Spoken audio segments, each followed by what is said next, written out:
À Sioué, un village, 3 quartiers avec chacun une école primaire pour un effectif global de 530 écoliers. Encore des efforts en faveur de la scolarisation des enfants de cette localité dans la commune de Tiendikro de la vie des acteurs du système éducatif.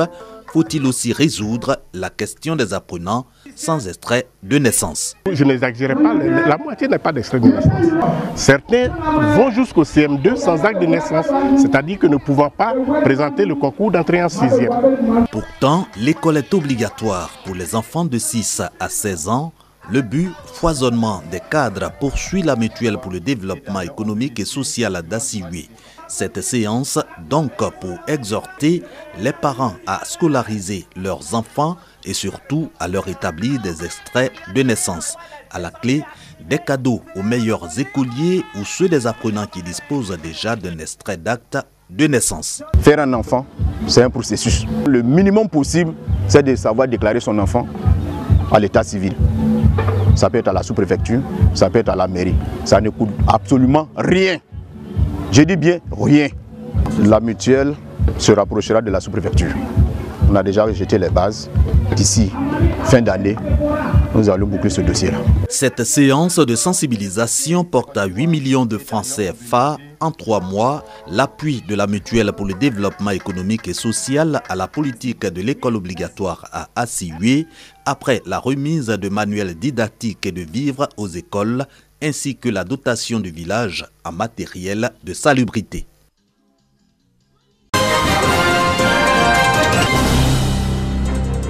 Des bons de prise en charge aux élèves des familles défavorisées. C'est la contribution du conseil régional du Gontougo dans la scolarisation de ses enfants, des cycles primaires et secondaires. Selon le président de cette institution, Kosonou Kwasi Ignace, cette action s'inscrit dans la politique de scolarisation de tous les enfants de la région, en mettant en avant celle de la jeune fille. Le préfet des régions s'est dit heureux de cette initiative, tout en invitant les bénéficiaires à œuvrer davantage pour être parmi les meilleurs élèves de la région. En plus de l'appui financier aux élèves des couches défavorisées, le conseil qui a fait de l'éducation l'une de ses priorités multiplie la construction des salles de classe dans tous les villages. Cet engagement pour une éducation de qualité a été réaffirmé lors de l'installation de la nouvelle équipe régionale. Le ministre Kobenan Kwasi Adjoumani, président élu du conseil régional du Gontougo, a décidé de passer la main au président sortant, Kosonou Kwasi Ignace. Le ministre Kobenan Kwasi Adjoumani a rassuré le corps préfectoral et la population que tout sera mis en œuvre en vue de poursuivre la politique de développement de la région du Gontougo. Outre l'éducation, le conseil régional du Gontougo va mettre l'accent sur l'électrification rurale qui atteint les 80% aujourd'hui, ainsi que l'adduction en eau potable et le reprofilage lourd des routes de la région, afin de faciliter le déplacement des populations et l'écoulement des produits agricoles.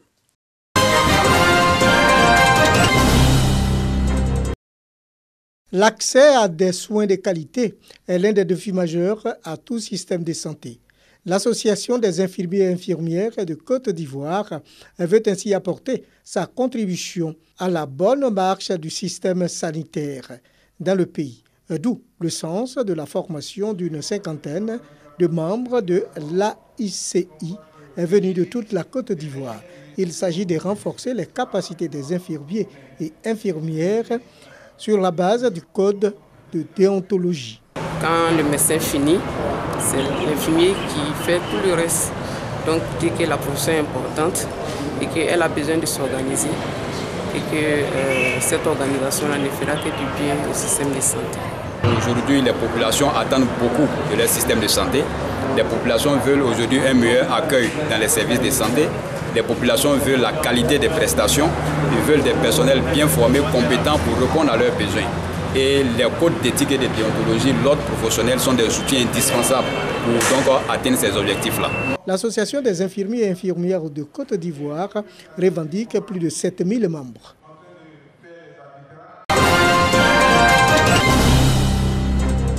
Après leur formation, ces jeunes au nombre de 300 seront désormais en activité sur le terrain.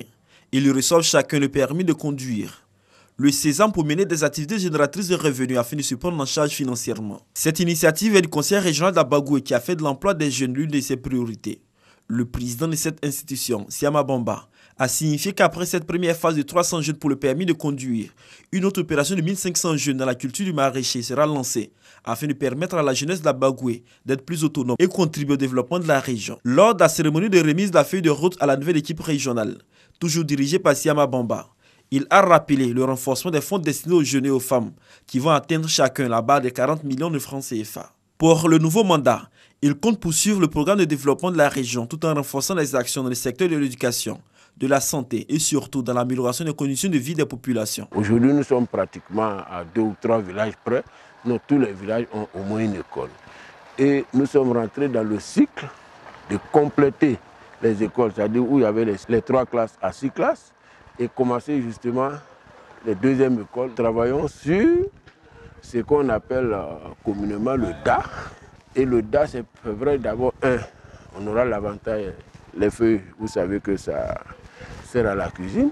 2, les fleurs servent à faire du jus qu'on appelle communément le bissap.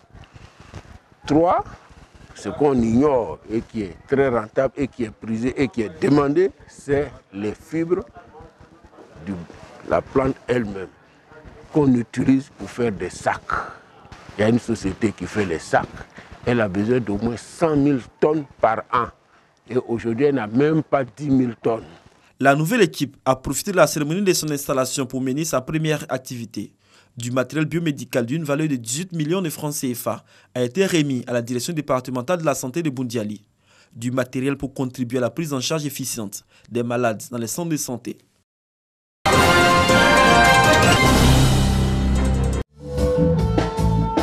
Et de 6, pour ce qui est désormais devenu la grande messe du reggae à Jacquesville, le festival 24 heures reggae a tenu toutes ses promesses.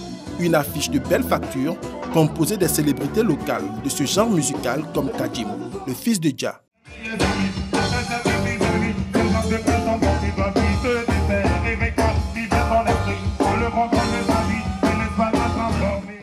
Et bien d'autres artistes comme Spyro et Ayman.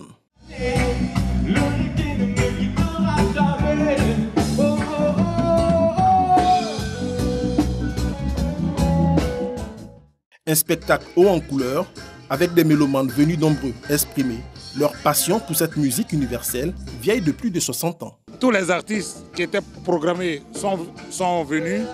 Vous avez pu le constater par vous-même, les prestations se sont faites, le public était content. Après ça, qu'est-ce que nous on peut dire? C'est rendre gloire à Dieu. Moi je trouve la 6e édition positive. C'est que je m'attendais à ça. Tout le monde est arrivé, on a partagé et vraiment je dis merci aux artistes. 24 heures reggae est une plateforme musicale initiée par l'ONG Gouklo Bakan dont l'objectif est d'organiser un concert en vue de collecter des ressources à l'attention de 3000 orphelins. Notons qu'une tombola a été organisée à cet effet ainsi que la vente de plusieurs articles à l'effigie de Bob Nesta Marley, le roi du reggae. À l'année prochaine donc pour la 7e édition.